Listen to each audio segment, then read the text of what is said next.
friends, my name is Hazy Baby and welcome to another day of Crochet and Crime, where I crochet while talking about crime. Today I have 3 lovely videos coming up. One is my crochet along with Raymond, my lovely blanket. So head on over to my channel and have a look at those. I will also be starting a brand new project with these colors while talking about, you know, Serial Killer Saturday, which today is about women. They're women serial killers. Well, they're not technically serial killers, but they would have been if they didn't get caught. That's where I'm going with that. So I'm just going Killer Saturday even. And I still have Fraud Friday to do because I was so busy yesterday. But I will update it. So Fraud Friday, still got fraud, just, you know, not on a Friday. It'll be on Saturday. Yay! Anyway, if you're on YouTube, it's right now. And if you're not, sorry, you have to wait. Alrighty, welcome to part B of 11. So this is 11B. If you are looking for 11A, go back and find it because you will need it before we get to this point. Alrighty, now I did 11 on the brain, 6 single crochet back posts. Now I'm going to single crochet into this. Actually, I'm going to slip stitch into there. I'm going to do a cluster of 6 into here for a shell. So 1, 2, 3, 4, 5, and 6. Then we're going to slip stitch into here. And so we should have 1 shell. Isn't it pretty? Alrighty, now we're going to be working into these ones here. So we want to do, I think what I'm going to do is I'm going to do a lovely cluster of these ones, so an extended stitch. So we're going to chain 1 because we want a nice little loop there, and we're going to go once, twice, 3 times, 4 times, 5 times. So we've got 10 bits of string basically on here. We're going to wrap around once, pull through all of those 10, wrap around again, pull through again to close her off, and then we're going to chain 1. And we're going to go, actually we're going to chain 2, and we're going to go back in here again. So 1, 2, what I'm doing is I'm just wrapping it around. 3, 4, a bit more yarn. 5, 6. So I got, like, you know, actually it was just 5, wasn't it? Take one off. And then through all of those, wrap it around through this one, chain 2, 1, 2. And now we're going to be working in the next one, and we're going to do another 2 of these. So 1, 2, 3, 4, 5, close it off, chain 2, 1, 2, and again 1, 2, 3, 4, 5, and we should have now, chain 1, we should have now a nice little, see what's happening here? So we've got 2 and 2, this lovely thing happening here, which is the reason why we did a slip stitch, because we don't want too many stitches in there, because we're going to bypass that in a minute. So then we're going to go with this next one, and this is our new corner. So right here is our new corner. So what I'm going to do is I'm going to go down into this chain on either side. See on the back there's a chain there, and I want to go a front post through there. So like that. 1 and 2. Then into here we're going to go just 3 normal crochets. Yep, there we go, sorry. Had to pull it across. 1, 2, 3, chain 1, because this is our new corner. This will be our new corner. Again, 1, 2, 3. This is one of those trust the process things. Whenever you're a fiber artist and you don't have a pattern, you are just winging it. You just got to trust the process. You got to trust the process that it will be a bit wavy, that eventually it'll be this beautiful, magnificent blanket, and you'll be so thankful that you listened to me. All right, so see how we went on that side of the chain? What we're going to do is push our little loopy thingy over, and we're going to go on the other side. So did I go like that? What did I do? Like that. Ha-ha. Ha-ha. I see. I'm going on the front. Ta-da! Da-da-da-da-da-da. Creating our new corner. All right, now we're going to chain 1. Working into, like I said, what we do to one side, we have to do it to the other, otherwise it won't match. So now we're going to do those clusters again, or those extended puffs, whatever you want to call them. So we are working into this one here. Is that correct? Yes, it is. So 1, 2, 3, 4, 5, skirt, skirt, 1, 2. 1, 2, 3, 4, 5, skirt, skirt, 1, 2, and working into the next. So not those 3, that one. So 1, 2, 3, 4, 5, 1, 2, and 1, 2. I need more yarn.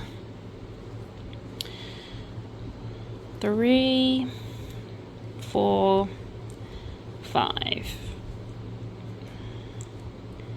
If you're new to doing that kind of stitch, and just 1 there because it's closing it off. So we've got 2, chain 2, 2, 2, chain 2, 2. Our lovely going to be new corner. Now what did we do here? We slip stitched into the next thingy right there. So not these clusters of 3, we're missing them completely. And we're slip stitching into here. So slip stitch is just that, and don't wrap around. And then in the next one, we're doing our cluster of, was it 5 or 6? 6. 6 half double crochets. No, full double crochets. 1, 2, 3, 4, 5, and 6. We are single crocheting into here, and then we are doing 6 back post single crochets to the corner, to the old corner, so around each of these. So 1, a bit hard working backwards and on camera. 2, 3, 4, 5, 6. Okay, whoopsie daisies. 6. Now this is our corner from before, so what we're simply going to do is we're going to do a single crochet, chain 1 just so we can get around the corner, another single crochet back into that. See, so now we have this lovely little corner, and we're going to do back posts 6 single crochets again. So starting again, 1, 2, I missed one. This is a good thing about the back posts, you can tell when you missed one. It's quite difficult to do on camera. Alright, let's try that again. The first one. Don't miss the first one. 1. Nope. Try again. 1. There we go. We got there in the end. I'm so glad I found my good hook. 1. And then the next one. 2. And then the next one. 3. And then the next one. 4. Next one. 5. Next one. 6. Alrighty. Then remembering that we're coming over the top of the stitch and we're doing a single crochet into there. Okay, then we're doing 6. So 1, I've just realized I'm running out of time. So your corner should look a little bit like this. I mean, it will look a little neater than mine. But basically what you're doing is you're doing 6 back post single crochets, a single crochet into the chain space, 6 double crochets, a slip stitch, a cluster of 5, chain 2, 5, chain 2, 5, chain 2, 5, chain 1, half double crochet down into, full double crochet down into the chain on this side, making this your new corner, 1, 2, 3 into there, chain 1, 1, 2, 3, and then you're going down again on the other side and repeating the process onto the other side until it's all the way around. So what I'm going to do is I'm going to press pause, do all that, and show you it. And there we go, friends. That is it. Starting to look very nice. Like I said, don't stress. It will poof out a little bit. That's okay, because what we're going to do is we want that to poof. Well, I want it to poof. And since I'm the artist, I can have it poof. I don't like. Hello, friends. As promised, welcome to Serial Killer Saturday. I am starting a brand new project, which is very purple. I haven't named her yet, but I will once her name comes to me. But for now, she is nameless. I'm just going to need to move you guys up a little bit so I can actually get my hands in the front and I can see over. Alrighty, so today is Serial Killer Saturday. Like I said, it is the 29th of April 2023, and I'm going to talk to you today about some serial killers. Well, they're not technically serial killers, although some of them have been serial killers. These are all female, yes, you heard that correctly, all female killers from Australia that are super, super known. So, moving on to our first one. So, our first one is Kathleen Knight. So, if you don't know who Kathleen Knight is, good, because she's a psycho killer. Risque. Okay, so technically not, like I said, technically not a serial killer. She just killed the one person. But the one person she killed in the most grossest way. So, Kathleen Knight is known as Australia's Hannibal Lecter. So, cannibal Catherine Mary Knight, an abattoir worker and a mother of 4, was found guilty of a 2001 stabbing of her partner, miner John Price. So she stabbed him like 37 times with the butcher's knife. But that, ladies and gentlemen, is not why I added her to my list. Because, you know, oh, look at my God. Look at my hands. They're filthy. My nails haven't been done. Jesus H. Christ. Anyway, it doesn't matter. It doesn't matter, guys. It doesn't matter. So, let me start. Yeah, the reason I've added her to my list was because of what she did after she murdered him. So, after she murdered him, she, was ill. Hold on. What have I done here? Okay, let's just scrap that and start again. Okay, hold on. Okay, so she stabbed him 37 times, like I said, with a butcher's knife, and she had him skinned. So that's why I added her to our list today. She put his body on a meat hook because she worked in an abattoir in the living room, and then cooked his head and other body parts in a grisly human stew. John's worried co-workers phoned police, and they found a comatose Knight next to her partner's headless corpse in the New South Wales Hunter Valley house. Before trying to neck herself, apparently, Knight half finished a bowl of stew. Yes, that's right, stew. And guess what was in the stew? Good old hubby was in the stew. Ugh, gross. All right. Like I said, and she even left like this really haunty looking table with had like little nameplates for his children.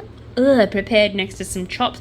She even fed some of the remains to their dog. So let me go a little bit more about what she did. So Catherine Knight was born and raised in an unconventional, dysfunctional family environment. according to the Wikipedia page on which I found some knowledge of her. And we all know, Wikipedia would never lie to us, would it? No, of course not. So let me just continue. So she was born to Barbara, good old Barb, and Barb was married to Jack, and they lived in a small town in Aberdeen in New South Wales, Hunter Valley. They had 4 sons before Barbara began an adulterous relationship with Ken Knight. So her father was actually named Ken. 1, 2, 3, 4, 5, 6, 7. And so her mum had her to an adulterous relationship, and then she was born. 1, 2, 3, 4, 5, 6, 7, 8, 9, 10. I'm going to do 16 in here because I'm going to do a rectangle. 10. Oh, that's why. 11. 12. 13. 14.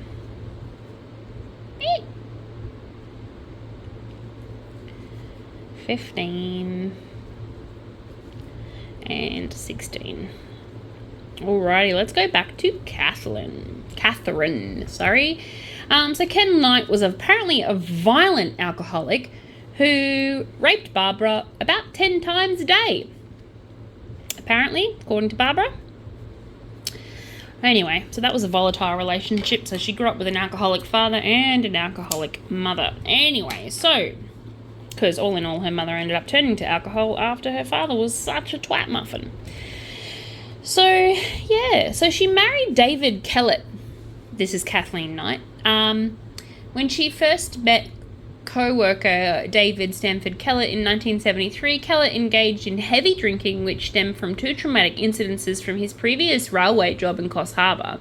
He first met his best friend was killed in front of him in a shunting accident, so from the trains itself, and later he rescued occupants in a school bus in Kempsey, which was struck by a train, killing 6 children, and so he just was too traumatized. And eventually he lost his job and deteriorated behaviour and performance, and soon got a job at the nearby Aberdeen Abattoir and became close friends with Knight's brother. Often they got into fights, anyway, blah, blah, blah, blah, blah. So then she got into a relationship with David Saunders, she got into one with John Chilworth, she got into one with John Price. And this is the man that she ended up murdering. So, John Price, in February 2000, a series of assaults and police accumulations of Knight stabbing him in the chest 20-something times, 30-something times, I don't know. Yes, there was a need for the noise. That's what she did. So she murdered him in the most horrific way. She stabbed him over 30 times, like I said before. And then she removed his skin. She removed all of his skin because she was an abattoir worker and she was very good at that, apparently. And she managed to remove his entire skin, including scrotum and genitalia, in a jealous rage, apparently. She just had enough of his shit. This is what her excuse was. And, yeah, that was her excuse. So, several hours after Price had died, so John Price has been dead, Knight skinned him and hung his skin from a metal hook in the alcove of the door of the lounge room. She then decapitated Price and cooked his body parts, serving up these meat with baked potatoes, carrots, pumpkin, beetroot, zucchini, cabbage, and yellow squash, all the veggies, and the fixins of gravy. In a 2-setting dinner table, along with notes beside each plate, each having the name of Price's children on it. So, like, she wasn't already a sociopath, and she goes and does something, like, even more sociopathic. So she goes and does that. And then she was preparing to serve his body parts to his children, but they never turned up, thank God. And a third meal was thrown out the back lawn for an unknown reason, but they suspect that Knight was trying to feed the dog, but yeah, it didn't happen. Anyway, Price's head was found in a boiling stew pot on the stove. When police walked in, they actually pushed the meat curtain to the side, and the police officer had no idea what he was pushing to the side, and it wasn't until later that he realized that actually was, he was covered in blood, and that actually was the skin of a human being. And so, ew, gross. And so they panicked, right? Police had panicked. They go looking for Night, right? So they go looking for Night, and they find her, and she is asleep on her bed having a good old nap, just having a nap, and act like nothing happened. So yeah, she is our first psychopath woman for today, and I hope you enjoyed that story. If you would like to know more about Night, please let me know in the comments, but I think we should move on. I think we've given her enough time of the day, don't you? Alrighty, moving right along. So our next psycho woman is Caroline Grills, and between 1888 and 1890, she was Australia's first female serial killer, and she poisoned her victims, and she poisoned them good. She was known as the tea poisoning granny. Basically, that was her moniker. That was the moniker they gave her, the tea poisoning granny. So Grill was born to George Mitchelson and Mary Peterson in Belmont, Sydney, at the point between 1888 and 1890. She married Richard Grills on the 22nd of April 1908. I was going to say, wait, does that mean she was only 6 when she murdered? How could she be a granny? Because I read the wrong thing. She then had 4 sons with him, and she became a murder suspect in 1947 after the deaths of all 4 of her family members. Her 87-year-old stepmother, Christine Michelson, relatives by marriage, Angelina Thomas and John Lugberg, and her sister-in-law, Mary Ann Michelson. Authorities tested tea that she had given these family members, and that tea that she had given them was poison. Anyway, it was a poisonous tea. See what I did there? Fruit from the poisonous tree. But it wasn't. It was tea from the poisonous tea. Yeah, I'm clever. Yeah, give me points. Give me accolades. Anyway, so she used a common household rat poison called thallium, which was on the market at the time. You can't buy it now, thank God. But obviously she could at the time. So yay to her. Hold on a second. I just need to make this into a rectangle, and I'll be back. Give me 2 seconds. And of course, by turning it into a rectangle, I just meant that I needed to put stitch counters in so that I didn't make it an uneven, wonky rectangle. Because that's no fun. No one wants an uneven wonky. Kind of like wonky, but, you know, wrong. Even more wrong because it starts with a r. Anyway, so she used over-the-counter rat poison called thallium. And she was suspected to have murdered just so she could get inheritance, basically. So she killed the couple so that she could have their money. But yeah, that's what she was. That's what she did. There's not a lot of information on her because it was the 1940s in which she killed these people. Not a great deal of information there, but what information I could find is that she was a short woman. She wore thick-rimmed dark glasses, commonly served her friends and in-laws teas and cakes and biscuits. So it was not unheard of that they would get treats when they went to her house, so they wouldn't ever be suspicious that she was giving them a tea. And they don't know why she snapped and decided to, unalive everyone with her magical tea, but she did. So, yay to her.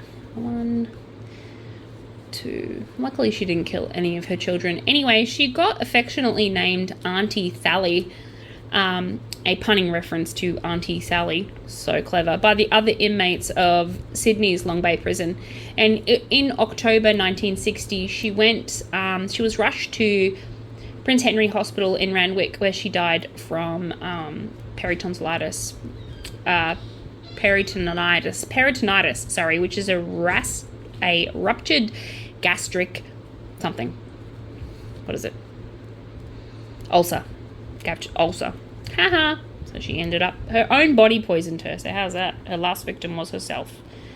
and her own body did it. Dun, dun, dun, dun, dun, dun, dun. Anyway, apparently,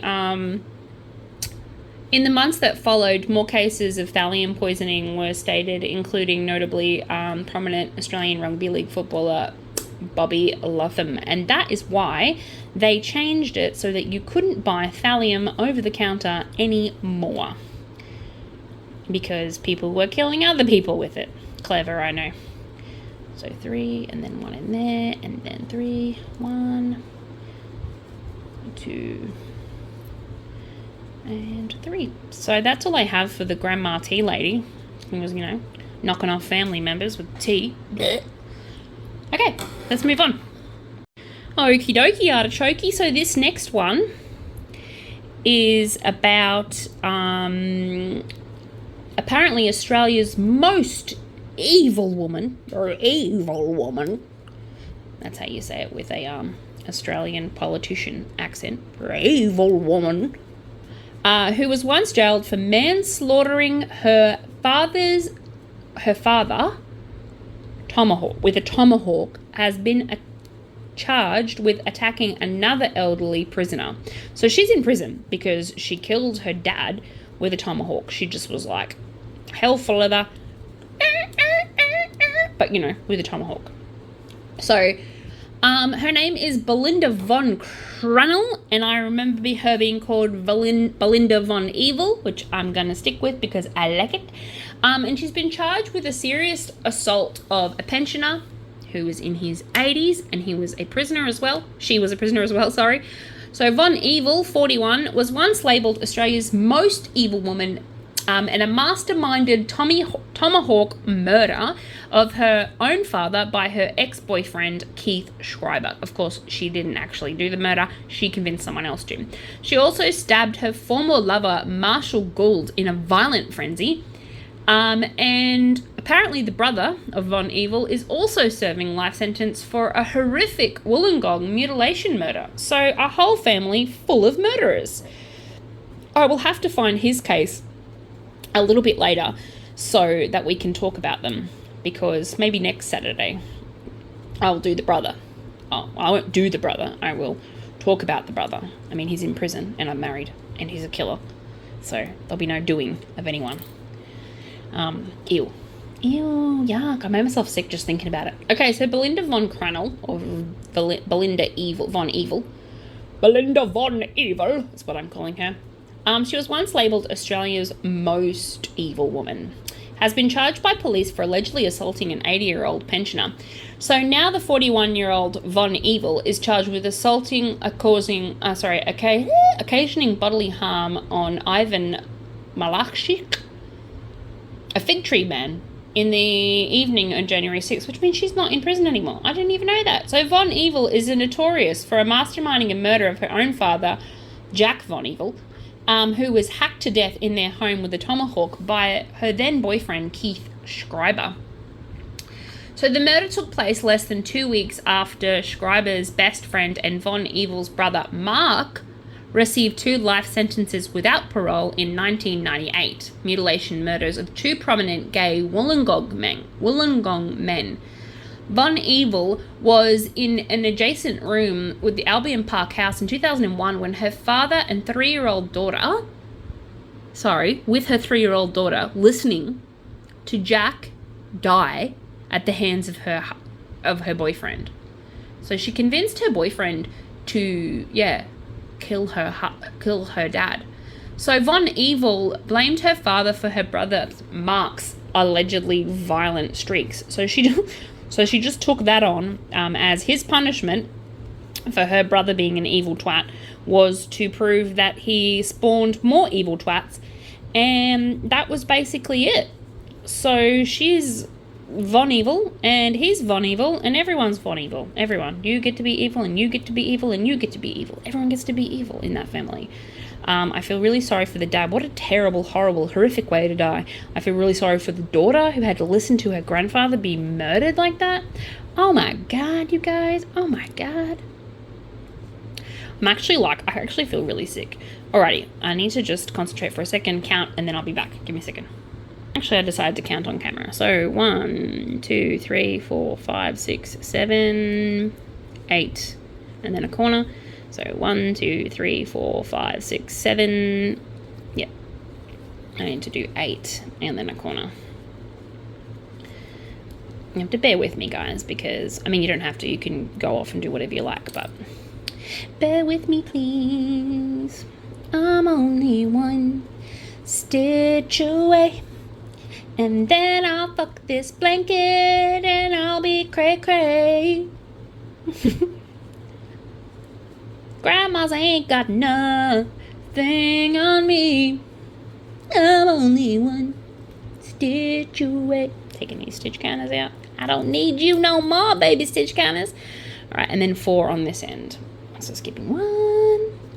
Oh no, don't drop a stitch. Alrighty, and then this should give me my lucky, apparently it's a lucky rectangle. This should give me my nice rectangle shape that I wanted, because my mum, who ordered this blanket, wants it in a single size, but she also wants it continuous. She doesn't want the joiny squares. So I try to accommodate, guys. I try to accommodate. Anyway, so Von Evil had built up a relationship with Schneider, a fish gutter, apparently, and they made a friendship and a mutual interest of the occult, apparently, and an obsession with death and books on sadism and murder, of course, because, you know, that's a natural progression.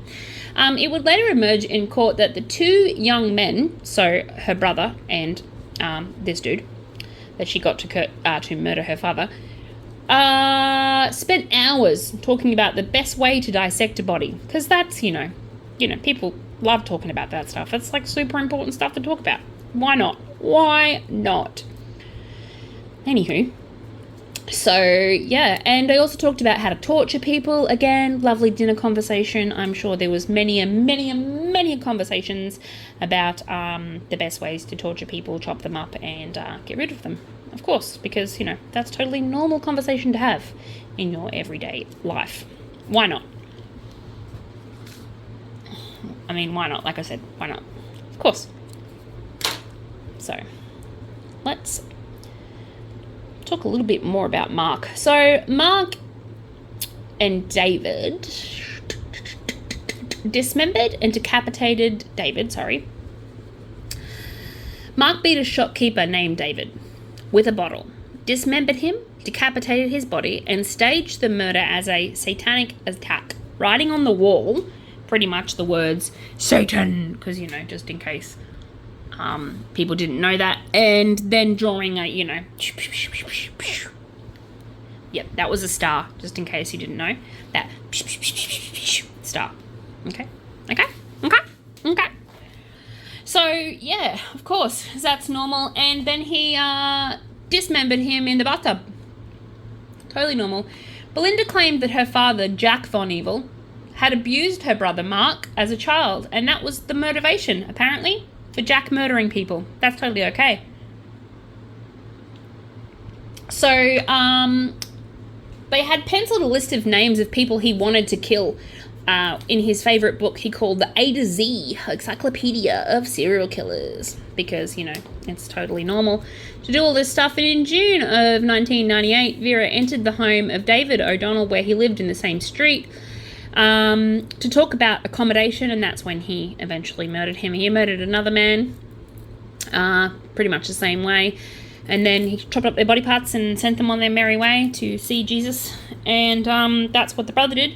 But the sister convinced his best friend and her lover to murder the father with a tomahawk, because that's totally normal. So in 2013, Von Evil launched a frenzied knife attack on her boyfriend, Marshall, apparently, but begged the judge for leniency of sentencing because she had a baby, which is totally okay. Apparently that's a good enough excuse. Yeah, so 2 weeks later, they telephoned Wollongong Lord Mayor MP Frank, trying to claim that her brother killed him because he was a gay man or something. It's just all confuzzled, guys. It's so confuzzled. Anyway, it emerged that Keith Schneider's trial for killing Jack Von Evil, so the father, had offered him $2,000. So she'd offered him $2,000 to carry out the murder that day and had planned on visiting Valera in prison to tell him, apparently. So her boyfriend, murdered her father at her behest. And then, but his true motives were that he did it because, his best friend, he was under the belief that his best friend was sexually assaulted by his own father. And therefore, that was the reason why he murdered these other men. And so he was going to go tell him that he got rid of his dad for him. Anyway, it's a bit convoluted. But since 2007, she has been in Women's Correctional Center. And she only served 6 years. She only served 6 years for convincing someone to murder her father. So in 2012, Keith was granted parole after he did his minimum 12 years. So he murdered someone with a tomahawk and got 12 years. She convinced him to murder someone and got 6. Isn't that wonderful? And in 2014, Van Cronel was sentenced to 2 years in jail for a brutal knife attack on her then partner. So it was after she got out of prison. The couple had met in the Sydney 6 years earlier. She begged the judge not to make her go to prison. I'm so glad that they did, though. Yeah, look, there's just so much extra stuff in here. It's just so extra and so convoluted. But basically, in mid-2013, she took a knife to her Rochdale apartment and stabbed Mr. Gould in the left arm, grabbing his bicep so deep that the blade almost pierced through the other side. She then stabbed her lover another 3 times in the other arm and leg and in the back of the neck. He didn't report the attack to the police, but he went to St. George Hospital and filed an obligatory alert. And she was charged with wounding with the intent to cause grievous bodily harm. Her sentence hearing of Mr. Gould had written the district court judge, begging for leniency and explaining why he loved the woman who had hurt him. In 2017, so that was in 2013, in 2017, Von Evil, told the Daily Mail in an exclusive interview how she wished she could swap places with her double-time killing brother. And she made a startling admission that she'd been charged with stealing a woman's handbag, for which she received a minimum of 15 months. She's also been done with another assault in Wollongong of a pensioner. So she's just... I feel like she really is just evil. I mean, there's not a nice bone in her body. Not even a little bit. She convinced someone to murder her father. She's convinced that her brother is only a murderer because of their father. She stabbed 2 of her partners and she assaulted another person. This all roundabout is the summary I'm giving you guys, because the thing that I just read was so convoluted and so difficult to read that I have no idea why they wrote it that way. But they did, and I probably should have read it before reading it out loud because it got me so distracted that I stopped crocheting. That's how distracted it got me. Anyway, we'll move on. Alrighty, so this next person's name is Rebecca Butterfield, and her prison file has her marked as too dangerous to be released. So I'm glad she hopefully will never be released. So the killer, Rebecca Butterfield, 43, has done nothing but displease her jailhouse reputation as the most feared inmate in Australia. So she was first jailed at the age of 21 for drug offences, unlawful entry and malicious damage. Butterfield was on parole when she stabbed a neighbour who was trying to stop her from self-harming. So he tried to stop her from self-harming and she stabbed them. Nice. She sounds like a treat. So she was given a 3-year sentence for that crime, and she's become obsessed with another prisoner, Blanche Wilm Ward, and eventually stabbed her 33 times. Butterfield was sentenced to a further 12 years for manslaughter.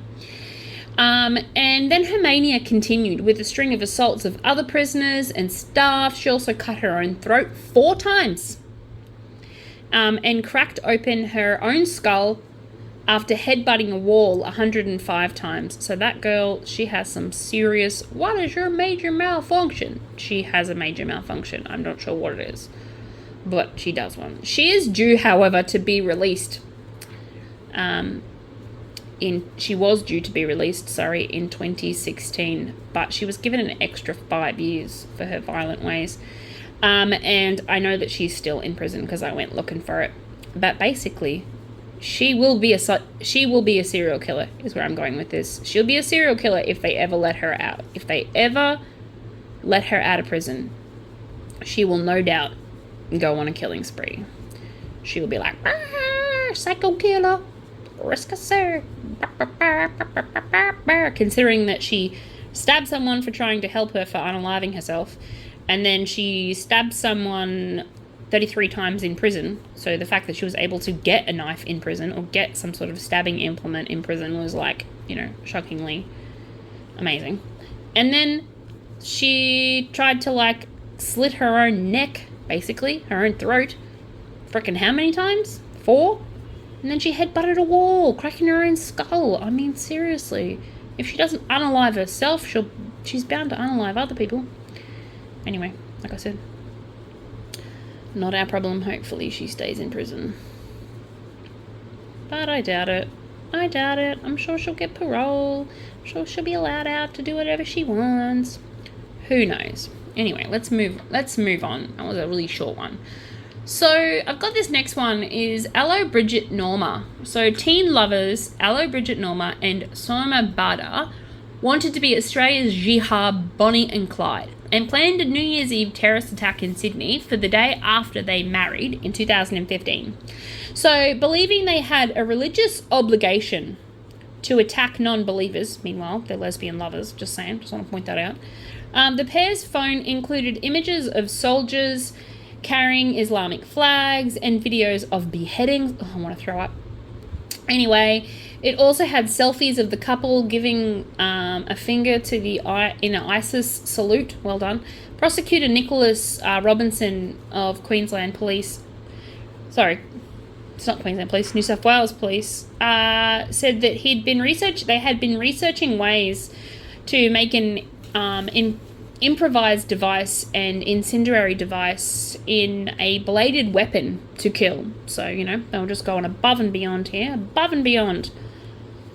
So that was their plan. Their plan was to unalive people, a group mass of people, apparently. So Nama feared that her husband... Oh, whoopsie daisies. So they weren't lesbians. My bad. I should probably read these before I read them out loud. But anyway, moving right along, let's just pretend I didn't call them lesbians. I'm sorry, lesbians. I'm so sorry. I'm sure you're not murderers.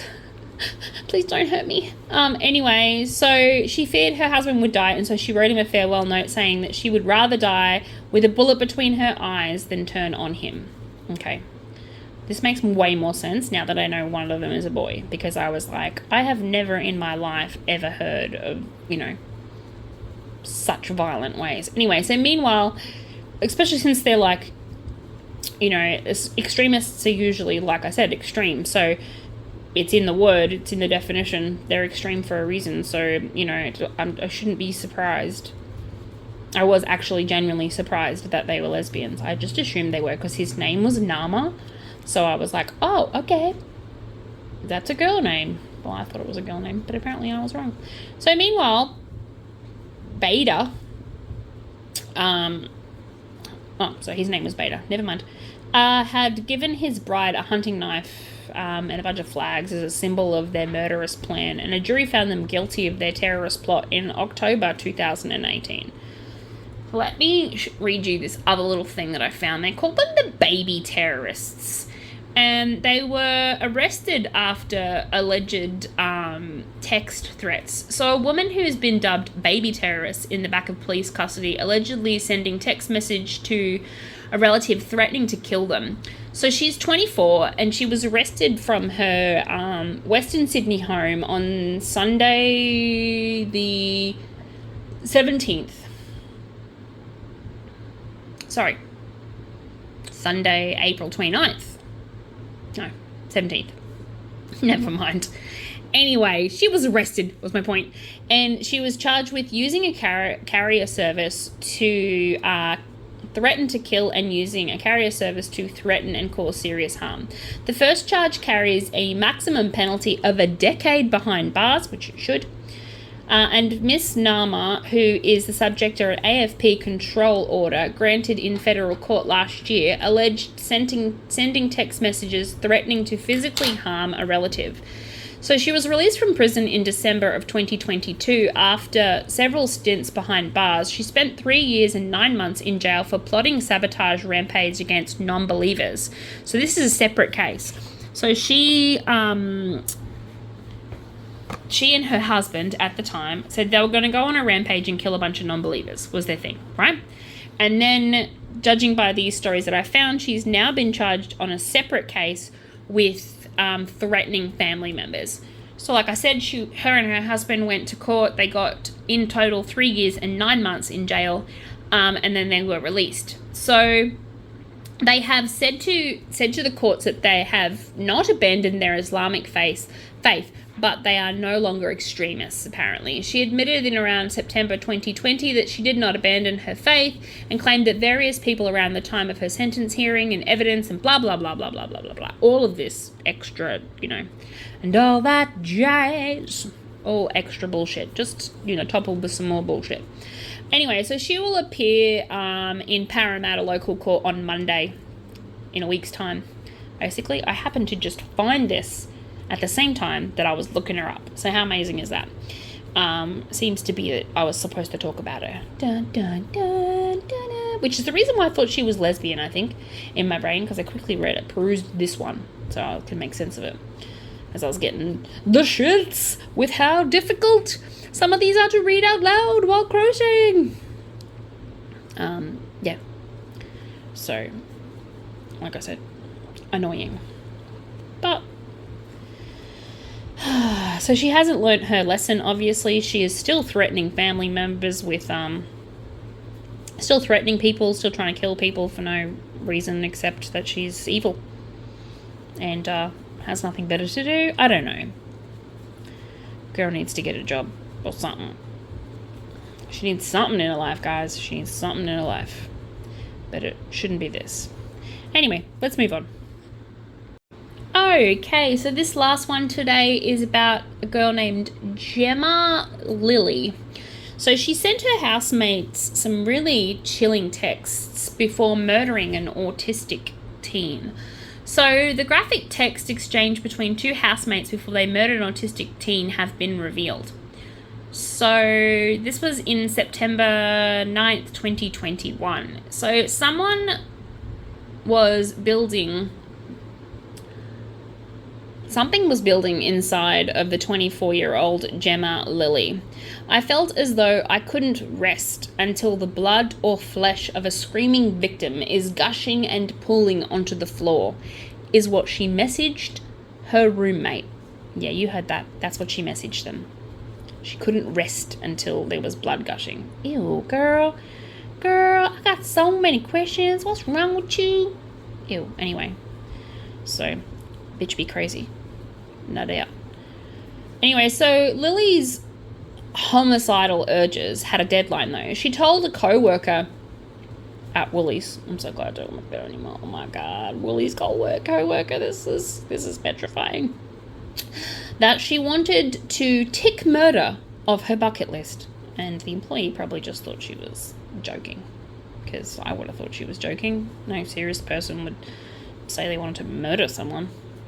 Add it off their bucket list. Anyway, so on June 13th, 2016, Lily got her wish with the help of Lennon. Lily lured 18-year-old autistic teen Aaron Pishag into her home in Orella in Perth. The front gate of the home had a sign reading Elm Street, a reference to the 1980s horror classic A Nightmare on Elm Street. Clearly, whoopsie daisies, I was doing those a little bit too high. I hope they haven't been that high the whole video, so that's going to be ruined. I'm so sorry if they have been. And I'm not redoing these videos again. Anyway, once captive inside, Pichard was garroted with a wire and stabbed 3 times with a knife. It's unclear whether Lennon or Lily landed the fatal blows. But Lennon, so Trudy Lennon was 42 years old. She was a big lady. She a thick girl. She a thick girl. And Gemma Lilly was 24. So prior to the murder, Lilly and Lennon had bought knives and a bone saw and about 100 litres of hydrochloric acid in hopes of dissolving Picard's body in a barrel. However, the duo settled for a more straightforward method of disposal. Jab's body was wrapped in a drop sheet and covered in a blue tarpaulin and then buried in the couple's backyard. So, yeah, they shared a home together, this couple, and I think this is where I was getting those lesbian vibes before, when I was saying that I thought that the other couple, the hijab couple, the Islamic extremists were the lesbian couple. No, this is the lesbian couple. I'm so sorry. I apologize for getting my stories mixed up. But anyway, moving on and moving back to what I was talking about originally. So they wrapped him up in a tarpaulin and then they shoved him in the backyard. They buried him in a hole. So she said, Lily sent a text message to Lennon saying, I'm seeing things I haven't seen before and feeling things I haven't felt before. That's what she texted. So she's a psycho. She's a psycho killer. She really is. And all Lennon replied was, "You're welcome." That was her reply. "You're welcome. You're welcome to me showing you the ways of the murder." What a fucking idiot. Such a brutal murder is not typical of female killers, but Lily and Lennon were far from typical. So Lily grew up in Lincolnshire in England in an abusive household, apparently, and her mother reportedly abandoned their family when Lily was still young to join a cult. Of course, just why not? This experience, along with Lily being on the autism spectrum, may explain why she retreated into fantasy so easily. It may explain that, but I don't think it excuses her murdering another autistic person. So Lily was frequently online and developed an obsession with the macabre, including horror films, torture methods, and serial killers. At 15, Lily wrote a novel entitled Playzone about a serial killer and a cult leader called SOS whose followers were called maggots and would carry out various murders in her name. The name is likely inspired by real-life serial killer David Berkowitz, who was also known as the Son of Sam killer. You guys probably know all about him, and if you don't, I can talk about him if you like. He's not Australian, but he is a killer. She published her book online under her pen name Sin Demon, spelled S-Y-N, because I can't spell for shit. And Lily would sometimes call herself SOS in real life in reference to her darker alter ego. So, yeah. Okay. Just going to tie this off. Give me a second. So, when she was angry, she'd warn SOS is coming to get you, Lily's father told Channel 7. Okay, so this, I have noticed, is not going to work. I tried, and this is the thing with being a fiber artist. Sometimes we try things and fail. And this is one of those times that I tried something and I failed. I actually don't like the look of this, and I'm going to undo it. And I know that that will make some of you very sad, but I'm going to frog this and start again. I also don't like this pink. I thought it was more purple than what it is, so I'm going to undo it, take it off, and frog this whole bit while I read you this last bit. So in 2010, at 18, Lily moved to Australia. And a few years later, in order to gain permanent residency, Lily married a guy friend named Gordon Galbraith. The wedding ceremony was horror-themed, of course, and Lily dressed up as TV serial killer Dexter. Her father, the killer of Freddy Krueger from A Nightmare on Elm Street, and her husband decided to be serial killer John Wayne Gacy. Of course they did, because that's totally normal. Yeah. So Lily's penchant for the macabre wasn't restricted to fantasy life. One of her former lovers described her sexual habits as heavily motivated in sadism. She reportedly enjoyed cutting partners with a small knife and choking them during sex. So she was kinky. But that doesn't mean she's a serial killer. Not all kinky people are serial killers. I mean, I think it annoys me, and I get really frustrated, and I know I'm about to go off on a tangent.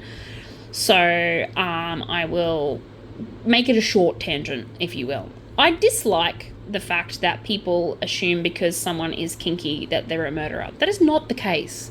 You do you. As long as the people in the bedroom are consenting to this stuff, as long as you are practicing it safely, that's all that matters. It doesn't mean you're going to be a serial killer. It doesn't mean that you are a terrible person. None of this stuff, okay? So just stop. Just stop. Okay? It doesn't mean anything. There are lots of kinky people out there that don't turn into freaking serial killers. And it gets really on my goat when I watch these crime channels and they're like, oh, and they were really heavily into BDSM. So? This is not 50 Shades of Grey. That book did so much harm to the BDSM community. So much harm. It is not like that at all. It should be consensual. It should be between two adults. It should be this beautiful, wonderful, lovely thing. It doesn't have to be this, cutting and choking and just all of this sick fantasy shit with none of the, aftercare or love and affection that people have for one another. So stop it. Just stop. Anyway, I'm getting down from my metaphorical high horse and I'm going to continue. So her husband died in a car accident in 2014, and soon after, Lily became friends with the much older Lennon, and they moved in together in early 2016. Most accounts describe Lennon as the follower in the murderous duo. Gemma was the dominant partner of the two, apparently. So, this is Lily, was the dominant partner of the two, noted forensic psychologist Brad Johns in the story by Seven's Sunday Night. She was the leader, or the director, if you will, if that makes sense, because she was living in a fantasy land in which she was this SOS alter ego. So there we go. And Trudy was a submissive who would do what was just required of her. So again, we're going back with that BDSM sort of dominant and submissive personalities. So I think she must have been sadomasochistic, so she must have been the masochist, the other partner, and the sadist must have been Lily. So, like I said, in a healthy relationship, that can be fine, but in this case, obviously, it wasn't. So, Lennon was a single mother of three who shared Lily's interest in the darker side of life, and she was heavily involved in the BDSM scene as a submissive and enjoyed collecting knives. Again, nothing is wrong. She was in her 40s. She had been practicing safely BDSM for the last so many years. It wasn't until she met this psychopath that she decided to, kill someone. So, it was Lennon who selected Pritchard as their victim, as he studied at a vocational college with her 14-year-old son. And it's believed that Lennon called Pritchard on the day of his death, asking for him to install new software on her computer. So under the guise of this news, offering to swap some video games for payment. This call was overheard by Punjab's landlord, who helped drop him off at the local shopping centre to meet Lily and Lennon. Punjab went missing, and this information directed police to Lily and Lennon's doorstep. I know this is upsetting for anyone who is watching me undo this blanket, but trust me, there is a method to my madness. I don't keep something just because I already did it. I don't like it, I'm undoing it. It's that simple. Like I said, once at the address, police viewed CCTV footage and found him entering the address, as well as the disturbing footage of Lennon closing and locking the front gate and then re-entering the home with a knife in her hand behind her back, apparently. Well done. Didn't even try and hide it. So that's mortifying. Obviously, I don't need to restart this one, so it's okay. Lennon and Lily were soon charged over the murder of Punjab once his body was discovered in their backyard, although both women have pled not guilty, pointing the finger at each other. The evidence was against them, however. And their texts, Facebook messages, they just gave them all the evidence. There was just so much evidence. So 2 months after the sentencing, Lennon was attacked by a fellow prisoner and doused with 2 liters of boiling water. Forrest was reportedly disgusted by Lennon's crime, which is fair. She suffered burns to 21% of her body. Also kind of feel like it's just. But she survived the attack. In late 2018, it was reported that Lily was in a relationship with a fellow inmate who was and murderer Maloney Atwood, a neo-Nazi who brutally killed her former partner for insurance money. So let's hope that goes the way of the dog. And the pair soon separated because they were separated into different facilities due to complaints by other inmates, apparently. Pujab's family continues to suffer from the pain of losing their young son, which is fair. In late 2020, the family was awarded $25,000, which is nothing, in compensation for mental and nervous shock he suffered, the father suffered after the murder of his son. Like I said, it's nothing. That is nothing. Anyway, it's just devastating. And I really hope that karma gets up to them. But that is it for my day today, guys. Now that I have officially undone this, was probably, I don't know how long this video is, but it's going to be long. And this is all I have done.